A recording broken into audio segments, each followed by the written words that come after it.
Column में steel reinforcement के work को करते समय अगर इन बातों का ध्यान नहीं रखा गया, then this is a technical blunder, hence must be taken care by a civil engineer, नहीं तो स्ट्रक्चर में इसके technical consequences will be very bad. So let's begin. In today's video, we will discuss about very technical and conceptual things for a steel reinforcement in column. What is lapping?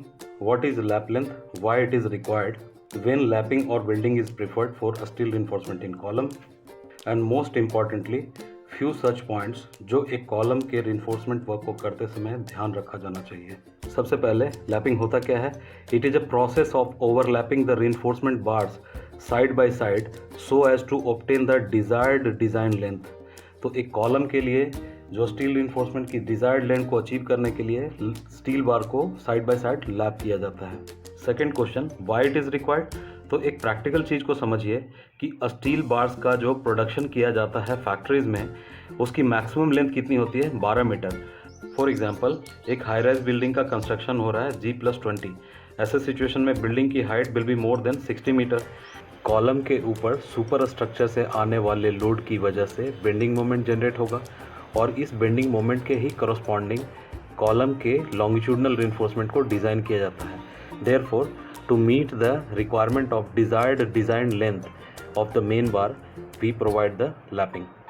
Diagram को refer कीजिए. इसमें जो reinforcement red colour से mark की है that is old reinforcement, जिसमें नए reinforcement को लैप करना है दैट इज़ अ बैगनी कलर से दिखाया गया है. And this particular length, this is your lap length. Lap length जो है 45 to 50 into diameter of the bar के बीच में होता है. Some time it is a 45 into diameter, some time it is a 50 into diameter, some time it is a 48 into diameter. तो जो भी लैप लेंथ होगा वो आपके स्ट्रक्चरल ड्राइंग में मेंशन होगा. एग्जाम्पल के तौर पे नोट्स के पॉइंट नंबर 7 को रेफर कीजिए. यहाँ पे लिखा हुआ है lap length shall B 50 into diameter of the smaller bar lap.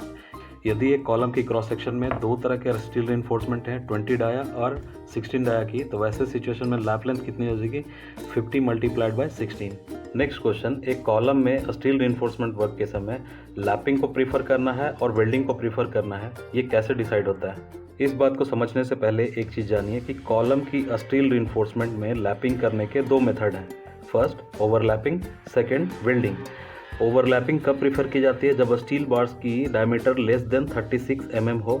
और वेल्डिंग को प्रीफर किया जाता है जब स्टील बार्स की डायमीटर 36 mm से ज़्यादा हो या उसके बराबर हो. इस बात को याद रखिए क्योंकि ये कभी भी सिविल इंजीनियर से इंटरव्यू में सवाल के तौर पे पूछा जाता है. इंडियन स्टैंडर्ड्स 456/2000 रेकमेंड करता है कि lap length should not be less than 75 mm. इससे छोटा नहीं होना चाहिए. वीडियो थोड़ा लंबा होगा लेकिन आप रियली इंटरेस्टेड हैं कुछ वैल्यूएबल कंटेंट्स को ऑब्जर्व करने में, लर्न करने में, समझने में, प्लीज़ वॉच टिल लास्ट. किन बातों को बारीकी से ध्यान रखा जाना चाहिए जब कॉलम में स्टील रिइंफोर्समेंट वर्क को आप कर रहे हैं? पॉइंट नंबर 1, कॉलम की मेन रिइंफोर्समेंट को लैपिंग हमेशा जोन बी में किया जाता है. नोट्स को रेफर कीजिए जो एक बिल्डिंग के कॉलम स्ट्रक्चरल ड्राइंग का है. पॉइंट नंबर 7 को रेफर कीजिए. At any section not more than 50% of bars shall be lapped.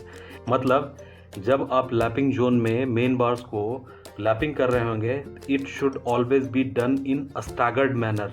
कभी भी एक जगह पे 100% लैपिंग नहीं की जाती है. जहाँ फर्स्ट मार्क कर रहा हूँ यहाँ पे सारे स्टील बार को एक जगह ही लैपिंग की गई है, which is completely wrong practice. Second में देखिए यहाँ पे लैपिंग जोन में स्टील बार्स को स्टैगर्ड मैनर में लैपिंग किया गया. This is the practice we need to adopt. यहाँ फोटोग्राफ्स में भी आप देखिए राफ्ट से स्टार्ट होने वाला कॉलम का रिइंफोर्समेंट हमेशा स्टैगर्ड वे में काटा जाता है. एक लेंथ की कटिंग नहीं की जाती है. मोस्ट ऑफ द टाइम आप ऑब्जर्व करेंगे कि जब कोई व्यक्ति अपना घर बना रहा होता है तो जो ठेकेदार होता है, कॉन्ट्रैक्टर होता है, वो फाउंडेशन से स्टील रिइंफोर्समेंट कॉलम के लिए कट करता है, वो बराबर लेंथ की कट करता है. This is a complete wrong practice. Point number 2, lapping zone. ये किसका पार्ट होगा? जोन बी का. और इसी में लैपिंग प्रोवाइड की जाएगी. यहाँ लिखा हुआ close spacing of stirrups, sorry this is a ties. तो ये क्लोजली स्पेसिंग होगा जहाँ पे स्टील रिइंफोर्समेंट की लैपिंग की जाएगी. और other part of zone B जहाँ पे स्पेसिंग एज इट इज़ होगा. इस चीज़ को समझने के लिए कॉलम शेड्यूल को रेफर कीजिए. स्टार्टिंग फ्रॉम फाउंडेशन से शुरू होने वाला कॉलम की रिइंफोर्समेंट जो होती है उसके लिए टाइज की डिटेल ये लिखी हुई है. इसको समझने के लिए आप इसे रेफर कीजिए जो मैं एरो मार्क कर रहा हूँ. यहाँ पे we are concern with red box zone B, जहाँ पे आपको लैपिंग करनी है कॉलम रीइंफोर्समेंट की, तो उसके लिए लिखा हुआ है zone B as schedule. As schedule में क्या लिखा है 8-300 मीन्स 8 डाया की टाइज होगी और 300 नॉर्मल स्पेसिंग होगी। लेकिन जब आप लैपिंग जोन की बात कर रहे हैं तो वहाँ पे क्लोजली स्पेस्ड है, that is 150 centre to centre. Point number 3 again very very important, bottom से जो रिइंफोर्समेंट आ रही है that is your old steel bar जिसमें मुझे लैपिंग करनी है, और जो ग्रे कलर से मार्क किया हुआ है that is your new steel bar जिसको लैप करना है। यहाँ पे यदि आपने नए स्टील बार को कॉलम के फेस साइड में लैप किया, this is a completely wrong practice. Reason being यहाँ पे कॉलम रिइंफोर्समेंट बार को क्लियर कवर जो कि 40 mm हम प्रोवाइड करते हैं कॉलम में, वो एडिक्वेटली नहीं मिलेगा। यदि स्ट्रक्चरल मेंबर में क्लियर कवर एडिक्वेटली नहीं प्रोवाइड किया जाए तो इसके क्या टेक्निकल कॉन्सिक्वेंसेस हो सकते हैं, I have already discussed in a video, description में मैं लिंक दे दूंगा, आप उसे वहाँ देख सकते हैं। तो राइट प्रैक्टिस क्या होगी कि कॉलम रिइंफोर्समेंट जिसको आप लैप करेंगे वो कॉलम के फेस से अवे होगा। यहाँ जो नई रिइंफोर्समेंट को लैपिंग की जा रही है that is away from the column face, this is the right practice adopted. Lastly point number 4, ये राइट साइड में देखिए नोट्स लिखा हुआ है जो एक कॉलम की स्ट्रक्चरल ड्राइंग का पार्ट है। यहाँ पॉइंट नंबर 8 को रेफर कीजिए, attempt shall be made to avoid the laps in vertical bars at every floor level. हर फ्लोर लेवल पे लैपिंग को अवॉइड करने के लिए कह रहे हैं। Longest possible length shall be used to reduce the number of laps. Okay, यहाँ फोटोग्राफ्स को रेफर कीजिए जहाँ पे यदि लॉन्गेस्ट पॉसिबल लेंथ को कट किया गया है तो कॉलम रिइंफोर्समेंट की लोकेशन टिल्टेड दिखेगी और कॉलम में जैगल्स करने की ज़रूरत पड़ती है जब स्टार्टर भरते हैं।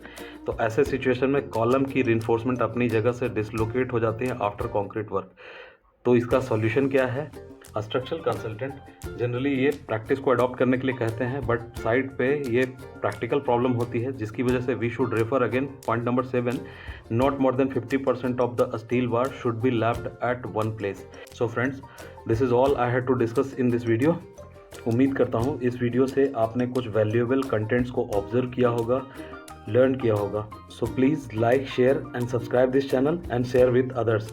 I hope this video found to be informative to you. Thank you for watching it. Jai Hind.